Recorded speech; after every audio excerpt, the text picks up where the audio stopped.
इस slide show को देखकर आप अपने वो कंफ्यूजन्स दूर कर पाएंगे जो आपको इन 2 अक्षरों के बारे में हैं। सलाम हिंदुस्तान दोस्तों, मैं हूं मोइन शम्सी और आप देख रहे हैं my Hindi my Urdu channel का 55वां एपिसोड। दोस्तों, उस वक्त मुझे बहुत दुख होता है जब मैं कहीं पर ये शब्द लिखे हुए देखता हूं। वजह जानते हैं ना आप? अगर नहीं जानते हैं तो पहले इन शब्दों को पढ़िए।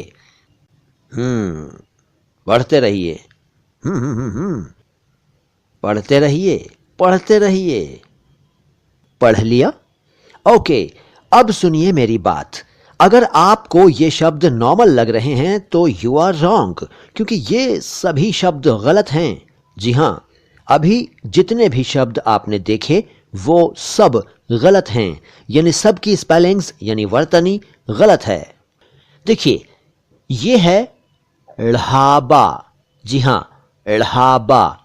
आप इसे ढाबा नहीं पढ़ सकते क्योंकि ढाबा तो ये है।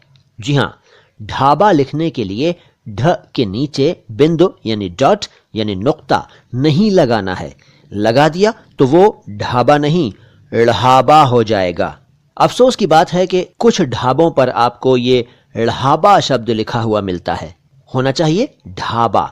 इसी तरह ये शब्द ढूंढना नहीं लिखा है, ये लिखा है ढूंढना, जो कि बिल्कुल निरर्थक मीनिंगलेस बेमानी है। ढूंढना तो ऐसे लिखा जाता है, ढूंढना।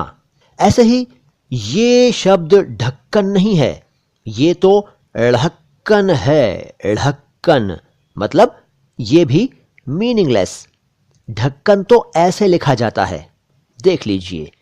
अच्छा, इसी तरह से ढोल, ढाई, ढील, ढीला, ढाक, ढाका ऐसे नहीं लिखे जाएंगे। ऐसे तो ढोल, ढाई, ढील, ढीला, ढाक और ढाका शब्द लिखे जाएंगे।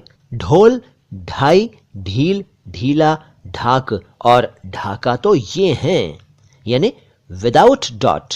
और ये हैं ढाल, ढर्रा, ढीठ और ढकोसला, जो कि निरर्थक शब्द हैं, इनका कोई अर्थ नहीं है।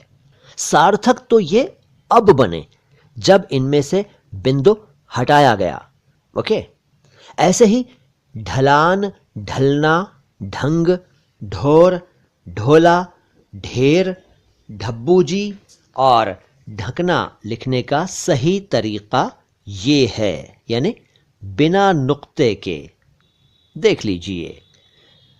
और ढमढम, ढहना, ढांचा, ढोंग, ढोंगी, ढैंचू, ढिशुम, मेंढक और ढोकला लिखने के लिए भी आपको ढ के नीचे डॉट नहीं लगाना है, वरना ये शब्द बिगड़ जाएंगे और फिर इनका उच्चारण हो जाएगा ढम ढम, ढहना, ढांचा, ढोंग, ढोंगी, ढैंचू, ढिशुम, मेंढक और ढोकला।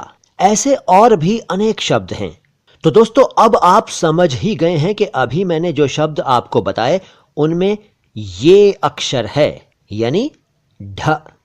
ढ उन शब्दों में ढ नहीं है, लिहाजा अगली बार आप उन शब्दों को लिखते, पढ़ते या बोलते वक्त जरा ध्यान रखें। अगली मुलाकात में मैं बात करूंगा ढ वाले कुछ शब्दों की। सलाम हिंदुस्तान।